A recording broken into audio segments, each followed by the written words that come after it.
Hi friends, పెరుగు పచ్చడి చేస్తాను ఫ్రెండ్స్. దానికోసం అయితే యుగార్డ్ తెచ్చినాము. కోయట్లో దీన్ని ఫ్రెష్ యుగార్డ్ అంటే మన ఇంటికాడ పెరుగు ఇది ఇట్లా వస్తుంది కోయట్లో. ఇది దినార్ ఎంతమే, దినార్ కన్నా తక్కువే, 200 పడుతుంది అనుకుంటా మన ఇంటికాడ ఇది. ఆనియన్స్ అయితే ఇలా సన్నగా కట్ చేసుకున్నాం ఫ్రెండ్స్. గ్రీన్ చిల్లీ, కొత్తిమీర, సాల్ట్, అంతే. దీనికి ఇంకేం అవసరం లేదు ఫ్రెండ్స్. దీన్ని అయితే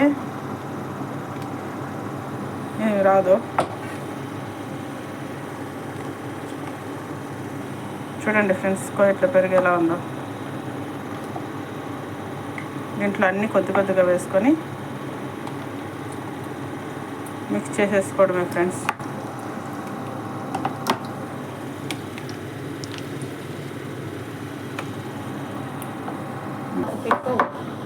పెరుగు ఇలా మిక్స్ చేసుకొని ఫ్రెండ్స్, దీంట్లోనే సన్నగా కట్ చేసిన ఆనియన్స్ అండ్ కొత్తిమీర, గ్రీన్ చిల్లీ, కొద్దిగా సాల్ట్ అన్నీ వేసి మిక్స్ చేసుకోవడమే ఫ్రెండ్స్.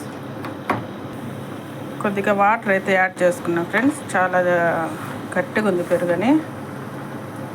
పెరుగు చట్నీ ఇంతే ఫ్రెండ్స్, రెడీ అయిపోయింది. ఈరోజు పెరుగు పచ్చడి. మచ్చిబూస్ కోసం చికెన్ ఉడుకుతుంది, డక్కస్ కూడా చేసేసిన ఫ్రెండ్స్.